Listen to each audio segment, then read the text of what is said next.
సమూయేలు 2వ గ్రంథము 5వ అధ్యాయము 12వ వచనం. ఇశ్రాయేలు మీద యెహోవా తను రాజుగా స్థిరపరచెననియు ఇశ్రాయేలును బట్టి ఆయన జనుల నిమిత్తము రాజ్యము ప్రబలము చేయుననియు దావీదు గ్రహించెను.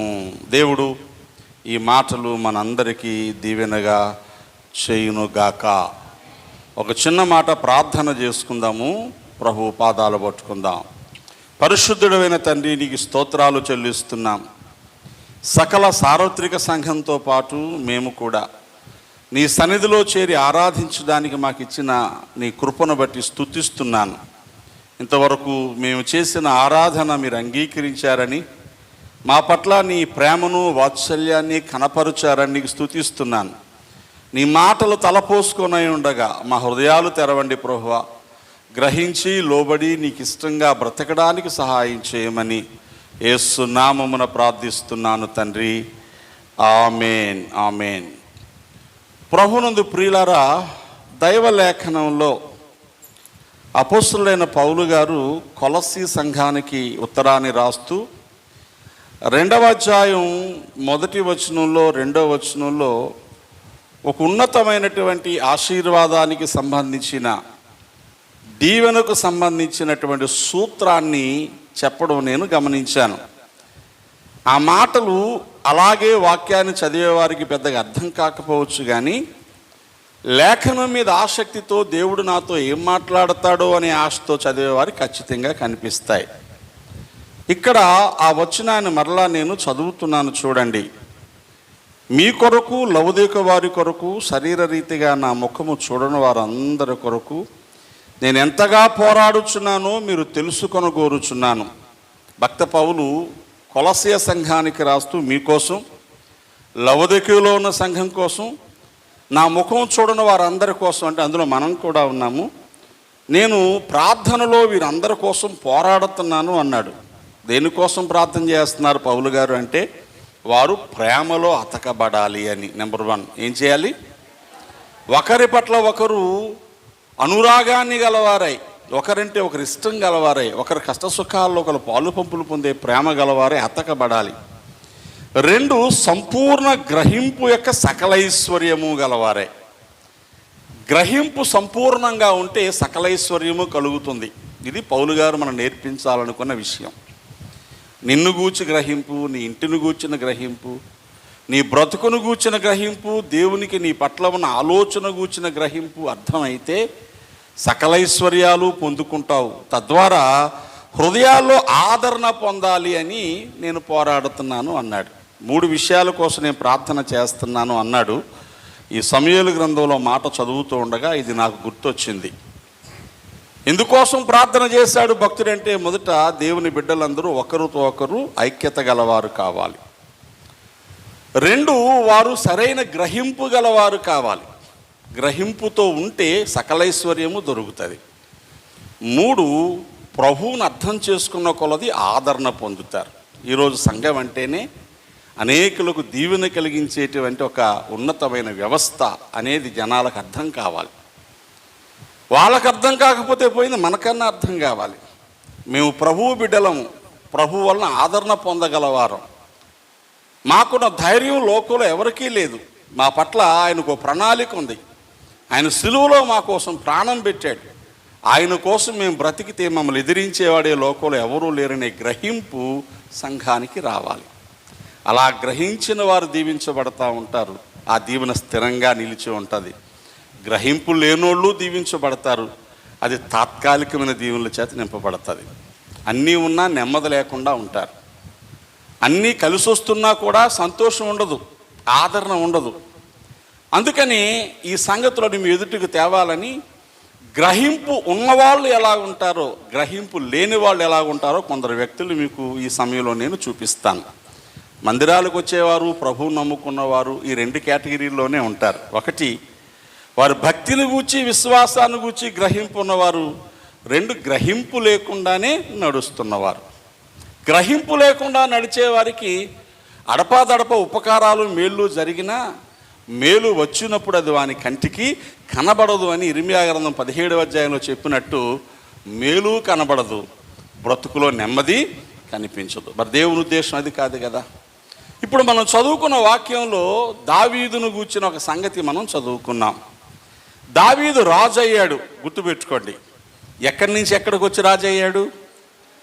గొర్రెల కాపరిగా ఉన్నవాడు రాజు అయ్యాడు. మనందరికీ తెలుసు. అన్నల మందలు మేపాలి, నాన్న మంద మేపాలి, తన వాటా మంద కూడా మేపాలి. ఇంట్లో చిన్నోడైన కారణం చేత అందరూ చెప్పిన పనులు చేయాలి. ఎప్పుడైనా ఊర్లోకి వస్తే మందను ఎక్కడ వదిలేసి వచ్చావురా అని అన్న తిడతాడు, నాన్న తిడతాడు. రాజును చేయాలని దేవుడు ఆ యెష్షై అనే వాని కుమారులను వెతుకుతున్నప్పుడు ముందున్న ముగ్గురు పెద్దవాళ్ళని చూసి సమూయేలు ప్రవక్త వీళ్ళే రాజు అవుతారు అనుకున్నాడు. దేవుడు వీళ్ళు కాదయ్యా అని చెప్పగానే ఒకరి తర్వాత ఒకరిని యెష్షై కొడుకులందరినీ పిలిచారు. వాళ్ళెవరిని దేవుడు కోరుకోలేదు. చివరికి ఇంకెవరైనా ఉన్నారంటే తండ్రి ఏమంటాడు? ఉన్నాడండి, కడసారపు వాడు. ఎవడు వాడు? ఎక్కడున్నాడు? గొర్రెలు కాస్తున్నాడండి. అంటే తండ్రికే కొడుకు రాజు అవుతాడని ఆలోచన లేదు.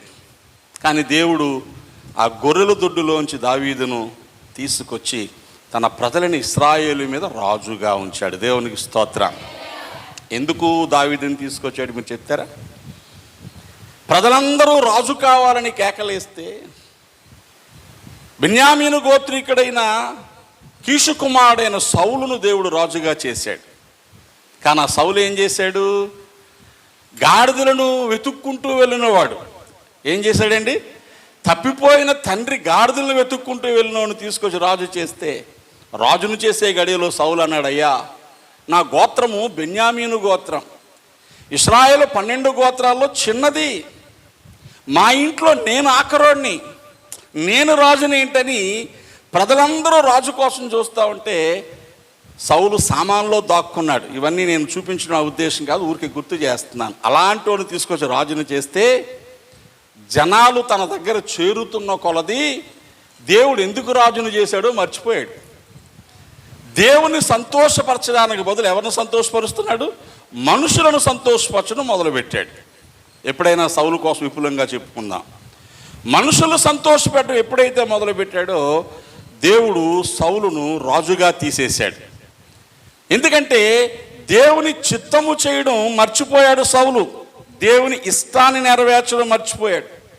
అందుకని అతనిని తీసేసి దావీదును రాజుగా చేశాడు. ఆ మాటలు ఇలాగ సమూయేలు ప్రవక్త ద్వారా చెప్పించాడు. సమూయేలు మొదటి గ్రంథము 13వ అధ్యాయంలో ఇలా రాయబడింది. చూడండి 13వ వచనం.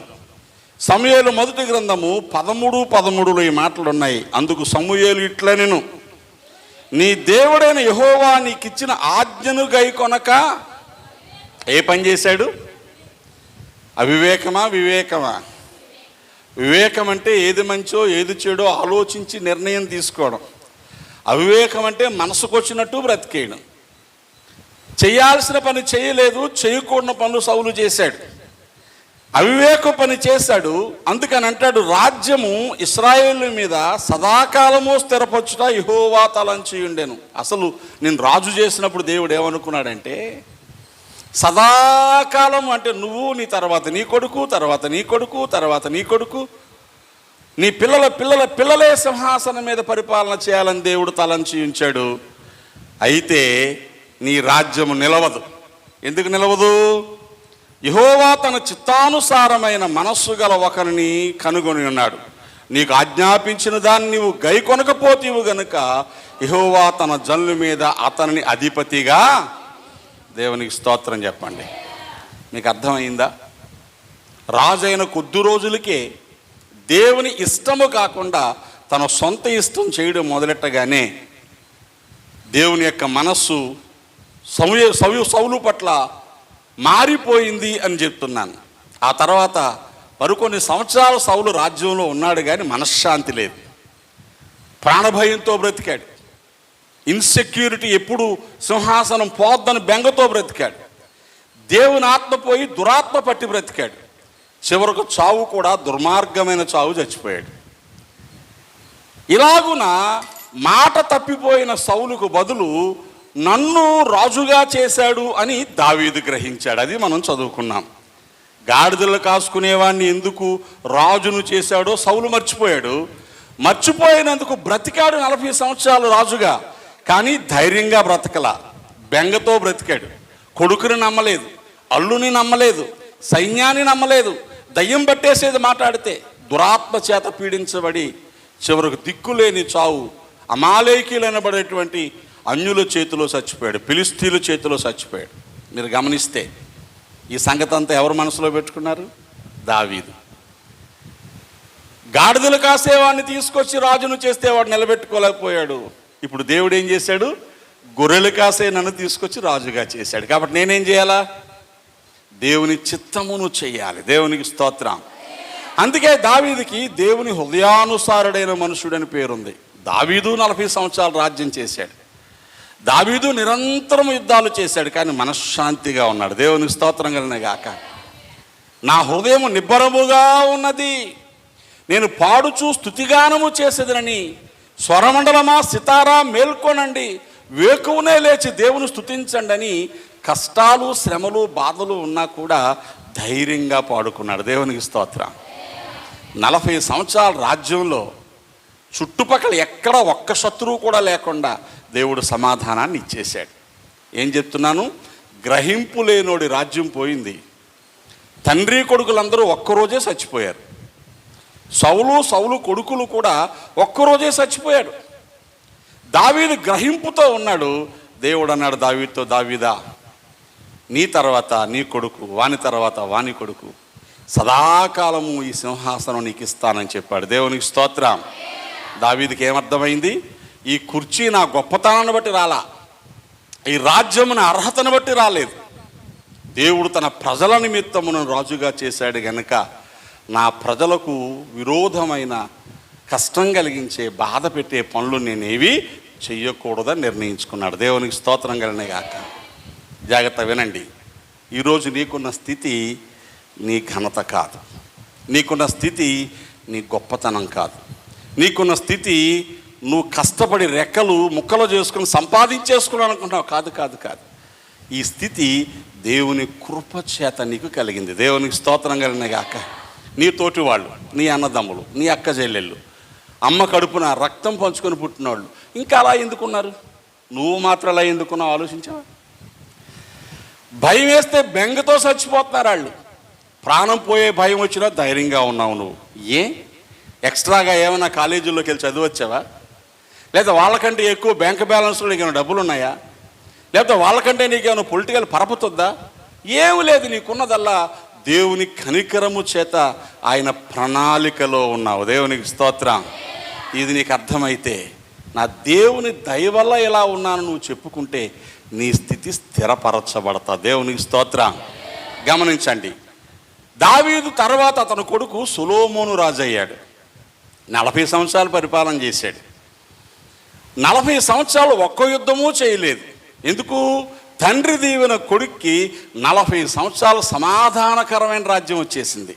అయితే దేవుడు సొలొమోనుతో అన్నాడు, సొలొమోనా, మీ నాన్నలాగా నువ్వు కూడా బ్రతికితే, మీ నాన్నలాగా నువ్వు కూడా నా మాట వింటే, మీ నాన్నలాగే నువ్వు కూడా నా సంకల్పాన్ని అర్థం చేసుకుంటే నీ రాజ్యమును సదాకాలము స్థిరపరుస్తానన్నాడు. వినండి, ఎప్పుడైతే కష్టాలు లేని రాజ్యం వచ్చిందో, ఎప్పుడైతే సుఖాల చేత సొలొమోను నిండిపోయాడో, సొలొమోను 20 సంవత్సరాలు రాజు అయిన తర్వాత వరుసగా కన్స్ట్రక్షన్స్ చేస్తూ వచ్చాడు.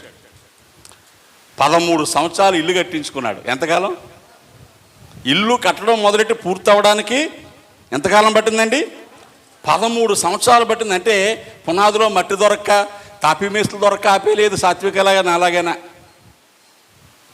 కడతానే ఉన్నాడు. రోజును వేల మంది పనిచేస్తానే ఉన్నారు. అప్పుడు పూర్తయిందంటే ఎంత ఘనమైన ఇల్లు కట్టాడో. గోడల బంగారం, నట్టిల్లు బంగారం, భార్యకు ఒక ఇల్లు. ఎంతమంది భార్యలు చేసుకున్నా అంతమందికి ఇల్లు కట్టించాడండి. ఎంతమంది భార్యలు చేసుకున్నాడు తెలుసా? 700 మంది రాజకుమార్తెలు చేసుకున్నాడు. 300 మంది ఉపపత్నులను ఉంచుకున్నాడు. ఎవరు చూస్తే వాళ్ళే, బాబో ఈ రాజుగారికి మా కూతురుని ఇచ్చేస్తే అల్లుడు అయిపోతాడు, మా మీద యుద్ధానికి రారని చెప్పి బలవంతంగా వచ్చి, అయ్యా రాజుగారు నా కూతురుని చేసుకో, కూతురు రాజ్యం నీదే అని సమాధాన పడిపోయారు చుట్టుపక్కల వాళ్ళందరూ. 7 సంవత్సరాలు మందిరాన్ని కట్టించాడు. 13 సంవత్సరాలు ఇల్లు కట్టించుకున్నాడు. 20 సంవత్సరాలు కట్టడంతోనే సరిపోయింది. కట్టడం, పెళ్లి చేసుకోవడం, కట్టడం, పెళ్లి చేసుకోవడం, పెళ్లి చేసుకోవడం, కట్టడం. వచ్చిన అమ్మాయికల్లా ఒక ఇల్లు కడతా పోతున్నాడు పాపం. ఇంత అద్భుతమైనటువంటి జీవితము వచ్చిన తర్వాత దేవుడు మాట్లాడుతున్నాడు, సొలొమోనా, నీ బిడ్డలకు రాజ్యం స్థిరపరిచేస్తానయ్యా, మీ నాన్నలాగే నువ్వు నా కోసం బ్రతుకు అని చెప్తే 2 సార్లు అండి, ఎన్నిసార్లు? 2 సార్లు కల్లో కనబడి, సొలొమోనా నీ ప్రార్థన ఆలకించాను, నీ బలులు అంగీకరించాను, నేను దీవిస్తున్నాను అని దేవుడు చెప్తే, గమనించాలా, తన తండ్రిలాగా సొలొమోను హృదయం ఉండలా. నచ్చిన అమ్మాయిలు చేసుకున్నాడు. ఆ వచ్చినోళ్ళు సొలొమోను అన్నారు, నేనంటే నీకు ఇష్టమేనా? మరి నీతో పాటు మీ దేవుని గుడికి వస్తున్నాను కదా, నా కోసం మా దేవుడికి గుడి కట్టని మొదలెట్టింది అమ్మాయి. భార్యల మాటలు కాదనలేక భార్యల దేవతలకు కూడా మందిరాలు కట్టించడం మొదలుపెట్టాడు. చూడండి, రాజుల మొదటి గ్రంథం 11వ అధ్యాయం, రాజుల మొదటి గ్రంథము 11వ అధ్యాయము 4వ వచనం. సొలొమోను వృద్ధుడైనప్పుడు అతని భార్యలు అతని హృదయమును ఇతర దేవతలతో తిప్పగా అతని తండ్రి అయిన దావీదు హృదయం వలె అతని హృదయము దేవుడైన యెహోవా ఎల్ల యథార్థము కాకపోయెను. అంటే అర్థం ఏంటి? ఇప్పుడు తండ్రి గ్రహించాడు, కొడుకు ఏం చేశాడు? గ్రహించాడా? మర్చిపోయాడా? భార్యల మాటలు ఆలకించారు. దేవుని కంటే భార్యల మాటలకు, దేవుని కంటే తన కుటుంబానికి ఎక్కువ విలువిచ్చి కుటుంబం చెప్పినట్టు చేసి ఇతర దేవతలతో తిరగ్గా దేవుడు ఇలా మాట్లాడుతున్నాడు. 9వ వచనం, ఇశ్రాయేలు దేవుడిని యెహోవా అతనికి 2 మార్లు ప్రత్యక్షమై నీవు ఇతర దేవతలను వెంబడింపవలదని అతను ఆజ్ఞాపించినను సొలొమోను హృదయము ఆయన యొద్ద నుండి తొలగిపోయింది. కాబట్టి ఇప్పుడు ఏమన్నాడు తెలుసా దేవుడు? 11వ వచనం, ఇది నేను నీతో చేసిన నా నిబంధనను కట్టడలను నీవు ఆచరించకపోవుట నేను కనుగొనుచున్నాను గనుక నీ రాజ్యము నీకుండా నిశ్చయముగా తీసివేసి నీ దాసునికి ఇచ్చేదను. అర్థమైందా? ఇప్పుడు సొలొమోను ఏమైపోయాడు? 40 సంవత్సరాలు పరిపాలన చేశాక అతని తర్వాత కొడుక్కిచ్చి దేవుడు అన్నాడు, దావీదుకు మాట ఇచ్చాను కాబట్టి ఒక్క గోత్రాన్ని దావీదు పిల్లలకి ఇస్తాను, అంటే నీ కొడుక్కి 12 గోత్రాల రాజ్యంలో ఒక్క గోత్రాన్ని ఇస్తాను, మిగిలినటువంటి 10 గోత్రాలు తీసేసి నీ దాసునికి ఇచ్చేస్తాను. ఏమైపోయింది? ఇప్పుడు సమృద్ధి గల స్థితి కొడుకు దగ్గరకు వచ్చేసరికి దేవుడు తీసేశాడు. నేను ఎందుకు ఈ మాటలు చెప్తున్నాను? ఎలాగ దేవుడు నిన్ను దీవిస్తాడో అలాగే దించేయడం కూడా తెలుసు. దేవునికి దీవించడమో తెలుసు, దించేయడమో తెలుసు. నువ్వు దీవించబడాలన్నా దించేయబడాలన్నా ఎవరి చేతుల్లో ఉంది? అది నీ చేతుల్లోనే ఉంది. నువ్వు గ్రహింపగలిగి, మహాప్రభు అన్నం నువ్వు పెట్టింది, ఈ వస్త్రం నువ్వు ఇచ్చింది, ఈ ఇల్లు నువ్వు ఇచ్చింది, ఈ బిడ్డలు నీ దానం, ఈ జ్ఞానం నీ దానం, ఈ పేరు నీ దానం అని దేవుని దగ్గర విధేయతగా బ్రతికావో స్థిరపరచబడతావు. లేదు కదా, ఏమవుతావు? నువ్వు పొందుకోవడానికి 10 ఏళ్ళు పట్టొచ్చు, పోవడానికి 10 నిమిషాలు చాలు. దాచుకోవడానికి, కట్టుకోవడానికి, స్థిరపడడానికి ఇంతకాలం పట్టింది, తొలగిపోవడానికి పెద్ద సమయం అక్కర్లా. దీవించుట, హెచ్చించుట, బలపరచుట దేవుని పని. దేవునికి స్తోత్రం. అందుకోసమే నువ్వు మరచిపోవద్దు అని లేఖనం చెప్తుంది.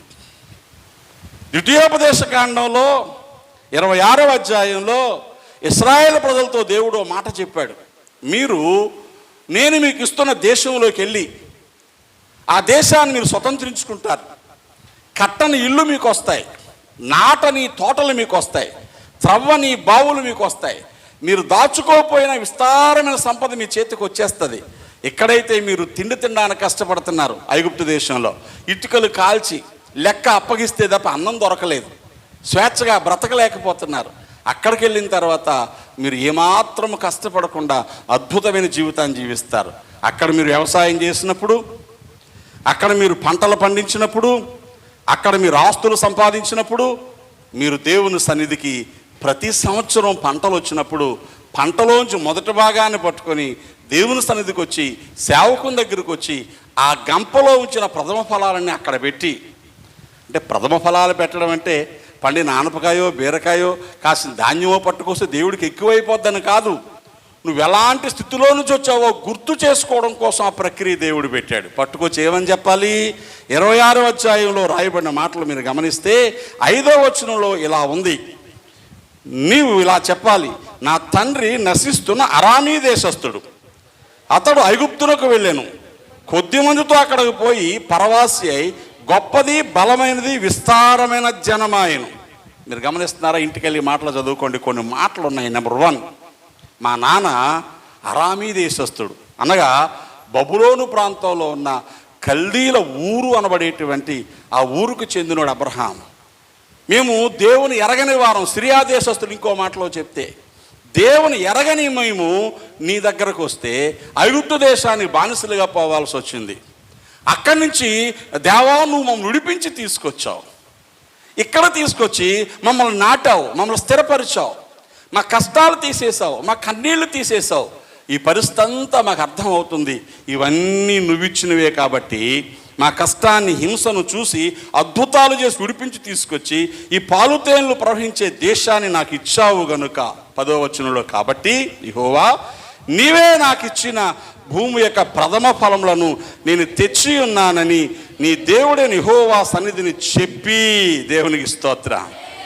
ఎక్కడ చెప్పాలా అంటే అర్థం ఏంటి? ఇక్కడ నువ్వు పట్టుకొచ్చినటువంటి ఆ కాయగూరలో ధాన్యమో దేవునికి ఎక్కువైపోతాయని కాదు, ఆ ఫలములతో దేవుడు గొప్పోడైపోతాడని కాదు, నువ్వెవరో నువ్వు మరిచిపోకూడదని దేవుడు ఇది నేర్పిస్తున్నాడు. దేవునికి స్తోత్రం కలిగిన గాక. గమనించండి ప్రియులారా, స్థితి మర్చిపోయినోడు జీవితాలు ఎప్పుడు వర్ధిల్లవు అనేది గుర్తు చేసుకోవాలి. మనం ఏం చేస్తాం? 4 రోజులు గడిచేసరికి, కాస్త మేలు పొందేసరికి, కాస్త క్షేమంగా ఉండేసరికి ఇదే మన ఒరిజినల్ లైఫ్ అనుకుంటా ఉంటాం.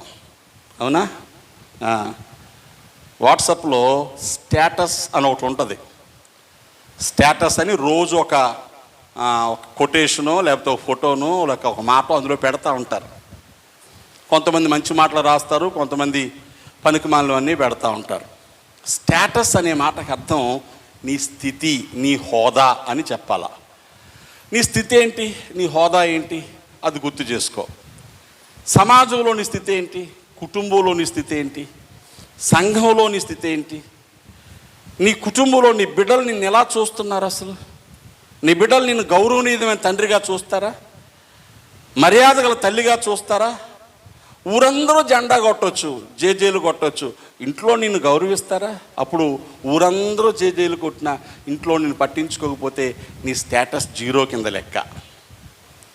నీ పిల్లలు, నీ భర్త, నీ భార్య, నీ తల్లిదండ్రులు నిన్ను గౌరవించినప్పుడు నువ్వు ప్రపంచాన్ని గెలిచినంత గొప్ప. దేవునికి స్తోత్రం కలిగిన గాక. హల్లెలూయా.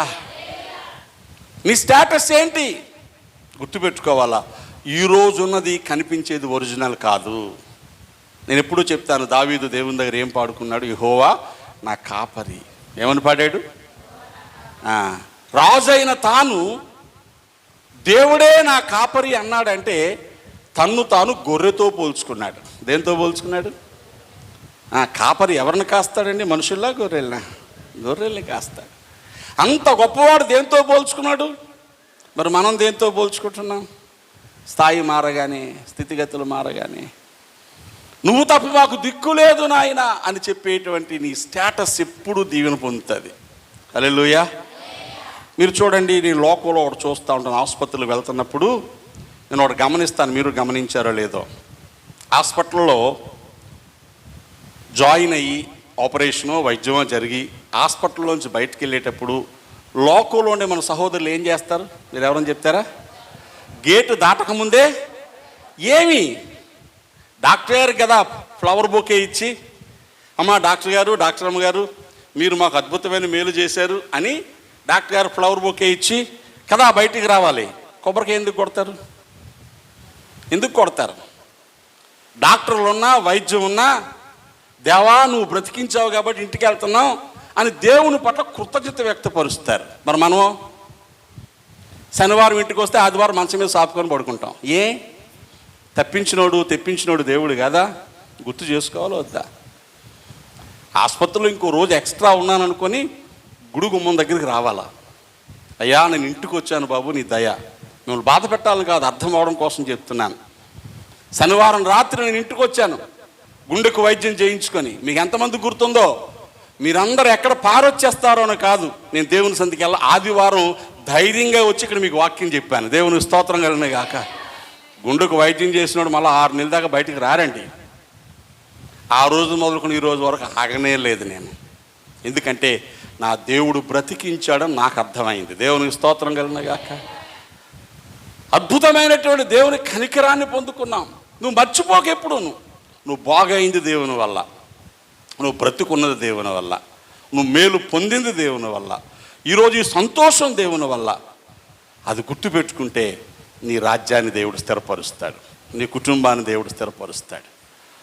ఎప్పుడైతే సొలొమోను తప్పు చేశాడో ఆ తర్వాత సొలొమోను కొడుకైన రెహబాము రాజ్యానికి వచ్చాడు. అతడు తప్పు చేశాడు. నాన్న చూసిన రెహబాము నాన్నలాగే తయారైపోయాడండి. రెహబామును కూర్చున్న సంగతిని మనం చదివితే ఆశ్చర్యం అనిపిస్తూ ఉంటుందండి. తండ్రిని చూశాడు, తండ్రిలాగే తన జీవితంలో తండ్రి చేసిన తప్పులే తను చేశాడు. మీరు గమనిస్తే దావీదును చూసి సొలొమోను స్థిరపడలేకపోయాడు, కానీ సొలొమోను చూసి రెహబాము తన జీవితంలో తప్పులు చేశాడు. అంటే అర్థం ఏంటి? ఇక్కడ మన పిల్లలు మనం చేసిన మంచిని చూడరండి, ఏం చూస్తారు? చెడుని చూస్తారు. అందుకని నువ్వు మంచిని నీ పిల్లల ఎదుట కనపరచడానికి ఎంత కష్టపడతావో చెడు కనబడకుండా కూడా జాగ్రత్త పడాలి. దేవునికి స్తోత్రం కలిగిన గాక. చెడు కనబడకుండా జాగ్రత్త పడకపోతే అంటే అర్థం సీక్రెట్గా చెడు చేయమని కాదు, చెడు లేకుండా బ్రతకకపోతే నువ్వు దీవించబడతావు, నీ పిల్లలు వర్ధిల్లుతారనే ఆలోచన నువ్వు పెట్టుకోక్కర్లేదు. మనం ఏం చేస్తామో దానికి ప్రతిఫలాన్ని పొందుతాం, ఏం విత్తుతామో దాన్ని కోస్తాం. కనుక ఈ సమయంలో ఎంత గుర్తుపెట్టుకున్నా మనం చేయాల్సింది ఒకటే, నీకు గ్రహింపు రావాలి. దేవునికి స్తోత్రం కలిగిన గాక. ఏ గ్రహింపు రావాలి? ఇదేది నా సొంతము కాదు, దేవుని కనికరము చేత పొందుకున్నాను. ఇంత బాగా ఆశీర్వదించిన దేవుడు, ఇంత బాగా ఇచ్చిన దేవుడు తీసేయడం ఎంతసేపు తీసేశాడు. సొలొమోను కొడుకైన రెహబాము దగ్గర నుంచి 10 గోత్రాలు తీసేసి యరొబాము అనే రాజుకి ఇచ్చాడు. వాడు రాజు కాదు, వాడు ఎలాంటి వాడు తెలుసా? విధవరాలు కుమారుడు. వారసత్వానికి దేవుని రాజ్యానికి అర్హత లేనటువంటి ఒక పరిస్థితిలో ఉన్నవాడు. సొలొమోనుకు భయపడి ఐగుప్తు దేశానికి పారిపోయినాడు. ఎంతో కొంత నమ్మకంగా కష్టపడి పనిచేసి ధైర్యంగా ఉండి మంచి యవనస్తుడిగా బ్రతుకుతూ ఉంటే ఓ విధవరాలు కొడుక్కి, అర్హత లేని గోత్రంలో ఉన్నవాడికి ప్రవక్తను అహీ అనే ప్రవక్తను పంపించి దేవుడు అంటాడు, యరొబామా ఇదిగో నీకు 10 గోత్రాలు ఇస్తున్నానయ్యా. సొలొమోను సరిగ్గా ఉండలేకపోయాడు కనుక ఇదిగో అతని కొడుకు చేతిలోంచి రాజ్యాన్ని తీసి నీకు ఇచ్చేస్తున్నాను. దావీదుకు మాట ఇచ్చాను కాబట్టి ఓ గోత్రాన్ని అతనికి ఉంచుతాను. నువ్వు జాగ్రత్తగా నా మాట ఆలకించి నేను చెప్పింది చేస్తే నీ రాజ్యాన్ని సదాకాలం స్థిరపరుస్తానన్నాడు. యరొబాము రాజు అయిన తర్వాత ఏం చేశాడు చెప్పనా? వీడికి ఇన్సెక్యూరిటీ వచ్చేసింది. అమ్మ బాబోయ్, దేవుడు నన్ను రాజుని చేశాడు, ఈ 10 గోత్రాల ప్రజలు నా దగ్గర ఉన్నారు, సొలొమోను కొడుకు రెహబాము దగ్గర 1 గోత్రం ప్రజలు ఉన్నారు, కానీ అక్కడేమో మందిరం ఉంది. ఎక్కడ? యెరూషలేములో. నా దగ్గరేమో మందిరం లేదు. ఈ జనాలందరూ దేవుడి కోసం ఆశపడి మళ్ళీ అక్కడ పోతే నా రాజ్యం పోద్దనుకుని ఏం చేశాడు చెప్పనా? తన రాజ్యంలో ఈ చివర ఒకటి, ఆ చివర ఒకటి, బేతేల్ అనే ఊరిలో ఒకటి, దాన్ అనే ఊరిలో ఒకటి 2 బంగారపు దూడబొమ్మలు చేయించి పెట్టాడు. ప్రజలకు చాటింపేశాడు, ఇశ్రాయేలులారా అక్కడ దాకా గుడికి వెళ్ళక్కర్లేదు మీరు, ఇదిగో ఇదే మన రాజు, ఏది ఈ దూడలే ఆరాధన చేయండి అన్నాడు. అక్కడేమో 7వ నెల 15వ రోజున పండగ జరుగుతుంది, పర్ణశాల పండగ. ఆ పండగ కన్నా పోతారని చెప్పి ఇక్కడ 8వ నెల 15వ తారీఖున పండగ పెట్టేసాడు. అంటే అంత డూప్లికేషన్ అన్నమాట, ప్రజలు పోకుండా చేయాలని.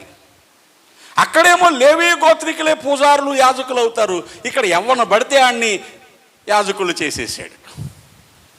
రాజు బలిపీఠం మీదకి వెళ్ళకూడదు, కానీ యరొబాము తెగించి బలిపీఠం మీదకి వెళ్ళి ధూపం వేసేసాడు. దేవుడు అన్నాడు, యరొబామా నిన్ను రాజును చేసి ఎలా బ్రతకమని చెప్పానో దాన్ని భిన్నంగా బ్రతుకుతున్నావు కాబట్టి నీ ఇంటి వారిని చీపిరేసి ఊడ్చేస్తాను అన్నాడు. ఏమన్నాడండి? చీపిరేసి ఊడ్చేస్తాను, నీ రాజ్యాన్ని తీసేస్తాను అని చెప్పాడు. 22 సంవత్సరాలు పరిపాలించాడు యెరోబాము, చచ్చిపోయాడు. తర్వాత అతను కొడుకు రాజయ్యాడు.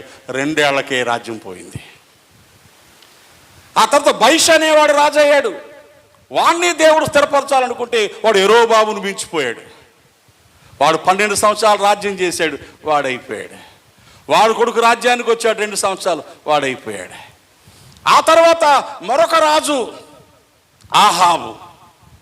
ఆహాబుతో దేవుడు దీవించాలనుకున్నాడు. వాడు అంతకంటే చెడ్డోడైపోయాడు. అన్యురాలైన భార్యను చేసుకున్నాడు. దేవుని ప్రవక్తలు చంపించేశాడు. బయలుదేవతారాధన మొదలుపెట్టేశాడు. ఇక దేవుడు అన్నాడు, లాభం లేదు, వీళ్ళు నా చిత్తాన్ని చేయలేకపోయారు గనక ఈ 3 కుటుంబాలని, యెరోబాము కుటుంబము, బయషా కుటుంబము, ఆహాబు కుటుంబాన్ని సమూల నాశనం చేసేసాను. ఇంట్లో ఒక్కడు కూడా మిగలకుండా తీసేస్తానని చెప్పి ఆ 3 కుటుంబాల్ని సమూల నాశనం చేశాడు. ఒకడు 24 సంవత్సరాలు, ఇద్దరు కలిసి. ఒకడేమో 14 సంవత్సరాలు, ఒకడు 34 సంవత్సరాలు. అంతే, రాజ్యం పోయింది. నమ్మకంగా బ్రతికిన దావీదును బట్టి, దావీదు తర్వాత అతని కొడుకు సొలొమోను, అతని తర్వాత అతని కొడుకు రెహబాము, అతని తర్వాత అతని కొడుకు అబీయా, అతని తర్వాత అతని కొడుకు ఆషా, అతని తర్వాత యెహోషాపాతు. ఇలాగా 19 మంది రాజులు పరిపాలన చేయడానికి దేవుడు దీవించాడు. నేను చరిత్ర చెబుతున్నాను. ఒక్క మాట మనకు అర్థమైతే చాలు. నువ్వు దేవునికి ఇష్టంగా బ్రతికావా, గ్రహింపు కలిగి బ్రతికావా, ఏ చిన్న మూల ఒక్కడున్నా వాడిని బట్టి దేవుడు దీవించుకుంటూ వెళ్తాడు. దేవునికి స్తోత్రం కలిగినగా.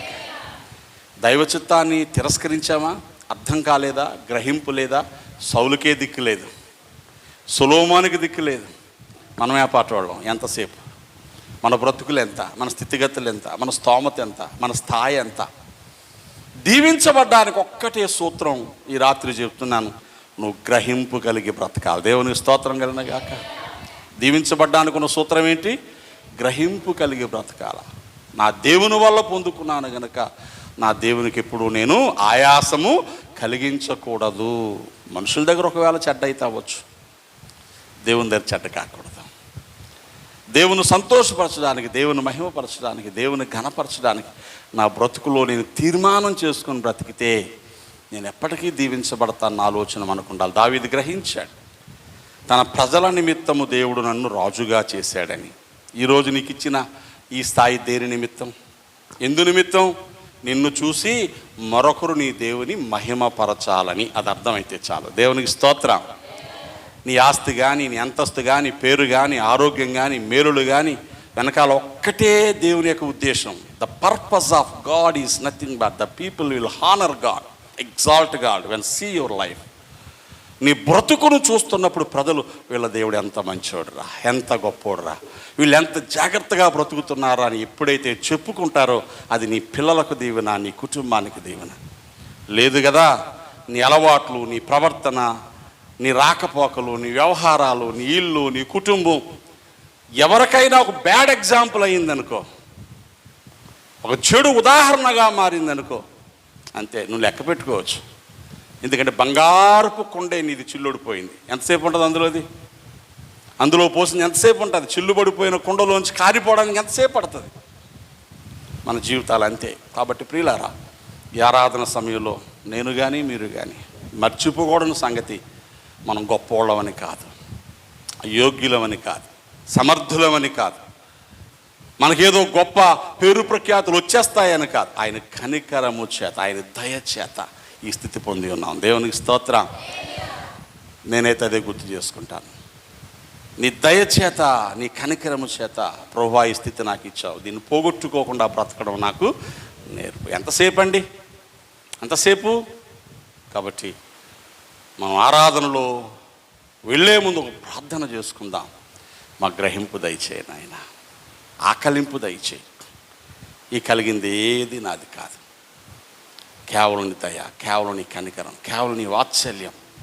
నిన్ను మహిమపరచడం మాకు నేర్పించు. మాలో నుండి లోకానికి కనబడడానికి మా జీవితాలు మలుచుకోవడం నేర్పించు అని ప్రార్థన చేద్దాం. అలా చేశామా దావీదులాగే ఆశీర్వదించబడతాం. హల్లెలూయా. ఎక్కడైనా బ్యాలెన్స్ తప్పామా, ఈ బ్యాడ్ ఎగ్జాంపుల్స్ అన్నీ గుర్తుపెట్టుకోవచ్చు. సౌలు కానీ, సొలొమోను కానీ, రెహబాము కానీ, యెరోబాము కానీ, బయషా కానీ, ఏలా కానీ, జిమ్రీ కానీ, ఒమ్రీ కానీ, ఆహాబు కానీ, ఇశ్రాయేల్ రాజులు వరుసగా 7 ఉంటారు. 7 జీవితాలు పతనమైపోయాయి. కాబట్టి ఎవరు అక్రమంగా బ్రతికిన వారి జీవితాలు వర్ధిల్లవు అని చెప్పడానికి ఈ వాక్యం మనల్ని బలపరుస్తూ ఉంది. ఆశపడదాం. దేవా, నీకు ఇష్టలుగా నమ్మకస్తులుగా బ్రతకడాన్ని నేర్పించమని అడుగుదాం. ప్రభువు లాంటి కృప మనందరికి అనుగ్రహించును గాక. ఆమేన్. నెమ్మదిగా తల వంచి కళ్ళు మూసుకొని ఈ మాటలు వింటున్న నీవు సరైన గ్రహింపులోనికి వచ్చి భక్త పౌలు ప్రార్థన చేసినట్టుగా గ్రహింపు యొక్క సకలైశ్వర్యము పొందేవారము కావాలి.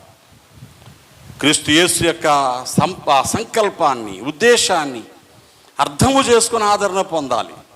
అప్పుడే మనం ఒకరితో ఒకరు అతకబడిన వారముగా ఉంటాం. ధైర్యంగా బ్రతుకుతాం, నెమ్మదిగా బ్రతుకుతాం. గ్రహిద్దాం, అప్పగించుకుందాం. అయ్యా, నీ కనికరము చేత మమ్మల్ని పట్టుకో బాబు అని ప్రార్థన చేద్దాం. నెమ్మదిగా మనసు తెరిచి ఒక్క మాట దేవునితో చెప్పండి. ప్రభువా, మమ్మల్ని కనికరించు. ప్రభువా, మమ్మల్ని దర్శించు. ప్రభువా, నీ వాత్సల్యమును మాకు అనుగ్రహించని దేవునితో చెప్దాం. పరిశుద్ధుడైన తండ్రి, నీకు వందనాలు, స్తోత్రాలు చెల్లిస్తున్నాను. మీ పాదాల చెంత ఆశ్చర్యకరమైన దీవెన గల నీ మాటలు మాకు బయలుపరిచినందుకు వందనాలు. దేవా, మీ ఉద్దేశము, మీ సంకల్పము, మీ ప్రణాళిక మా జీవితాల్లో గ్రహించడం మాకు నేర్పించండి. మర్చిపోయి గ్రహింపు లేక కష్టాల్లోకి వెళ్ళిపోయిన మా హృదయాల ఎదుట ఒక బ్యాడ్ ఎగ్జాంపుల్గా ఉన్న వారిని మనసుకు తెచ్చుకొని జాగ్రత్తగా బ్రతకడం మాకు నేర్పించండి. ఈ మాటల మాలో ఫలింప చేయమని యేసు పరిశుద్ధ నామమున ప్రార్థిస్తున్నాను తండ్రి. ఆమేన్. దేవుని కృప మనందరికీ తోడై ఉండుగాక.